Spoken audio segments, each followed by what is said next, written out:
providers say they are struggling to maintain staffing levels as a lack of testing and protective equipment leaves them exposed to catching and indeed spreading the virus. Carers say they too are on the front line, but they feel they've been forgotten, as our political correspondent Paul Brand reports. Their job often comes with struggles, but this is a new one. Never before have they worn these suits, but those who look after others must now take extra care of themselves. What's it like trying to put all this kit on? It's very challenging. It's not the easiest thing to do. The suits are very uncomfortable and stiff. There is very little comfort for these carers who deal directly with COVID-19. That means masks too, worn for up to 12 hours. Can you actually communicate in those things? We can, but we've got to talk quite loudly. I don't know if you can hear me. Just about hear you. Those hard of hearing are left only with this sight. These carers are visiting Margaret Lowe. She has dementia and, as of last week, COVID-19 as well. Because medically the hospital could no longer do anything for her, they sent her home, quite rightly, because they need the bed. So we've now got carers coming in 4 times a day. With hospitals trying to clear space, dealing with the discharged requires painstaking precautions, and we kept a safe distance too. Are you worried for your own health having to wear this? And No, I feel more protected in these suits than if I was an ordinary carer, just going around in an apron and double gloving.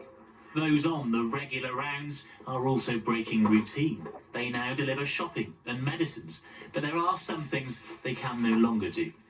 There you go, Dad. Thank you very much. All right, making sure you're okay. My natural instinct would be to just perhaps hold their hand or even pat their back. And it's that contact that means a lot that we can't do any longer because of the risks.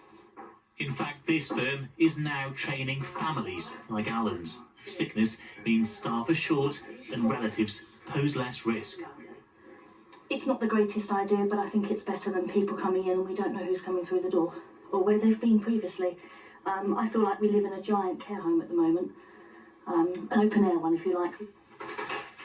Back at base, the office is emptying. Around 75 carers are self-isolating. This is the help the managers had. So these are the masks, and we had 300 of these, single-use only. The government sent 300.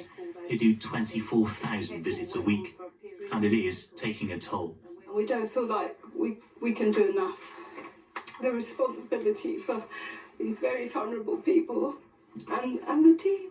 You know, we love what we do. We love our clients and we love our team. But it's such a fast-moving situation that we don't feel in control. You're being asked too much. It's enormous pressure, and there is community spirit. But people really need to get behind us, not just the NHS. They need to get behind the care providers out there as well. The government keeps promising more equipment, but as they face demand like never before, who do our carers have to call on? Paul Brand, ITV News, Hertfordshire.